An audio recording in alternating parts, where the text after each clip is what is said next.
আমরা বাঙালি বোন, আমরা বাঙালি, আমরা যদি কুসংস্কার ঠুসে পড়ছে, আমরা এই কুসংস্কার থেকে বাড়িতে আরো কয়েক যুগ লাগবো, তারপরে বাইরেবো। মনে করো যখন আমরা কোনো গানে যাই তখন কি কই, কলা লইয়া যাওয়ান বলে না, ডিম লইয়া যাওয়ান বলে না, কিন্তু এই কলা ডিম দিয়ে আমরা নতুন জামাই একদম আদর কইরা বরণ কইরা আনি।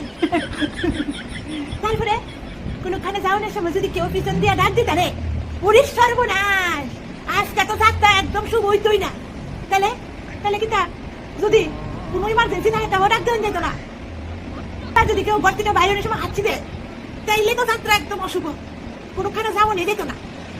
এইবার কৌ, মনে করো যদি ডাক্তারে কোনো অপারেশন করতে চাইব, হাঁচি দিল, তাহলে কি তাই অপারেশন হইতো না?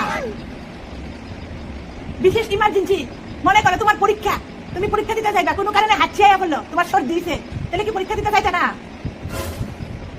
যাই হোক, হায়ার নেশে দিল থাকলে বিদেশ ঘুরেন যা। আরে ভাই, হায়ার নেশে দিল থাকলে যদি বিদেশ ঘুরেন যাইত, তাহলে আমি কবই যাইতাম। সব মিশা কথা, বিরাল রাস্তা কাটছে, যাওয়ান যেত না, একটু থামলই দুষ কাটিয়া গেছে। হাত চুলকাইলে টাকা আয়ে, হাত চুলকাইতে চুলকাইতে হাতে সারা হাতে গুড়া উঠতে গেছে, ওখানে স্কিনের ডাক্তার দেখা লাগবো, টাকা আর আয় না। টিকটিকি টিকটিক করছে, ওমা মাই গড, টিকটিকি টিকটিক করছে মানে কি? টিকটিকি যা কইছে তাই সত্য, আর তুমি যা কইছো সব মিথ্যা। আমরা বাঙালি, আমরা বাঙালি, আমরা এই জ্বালাতে আছি।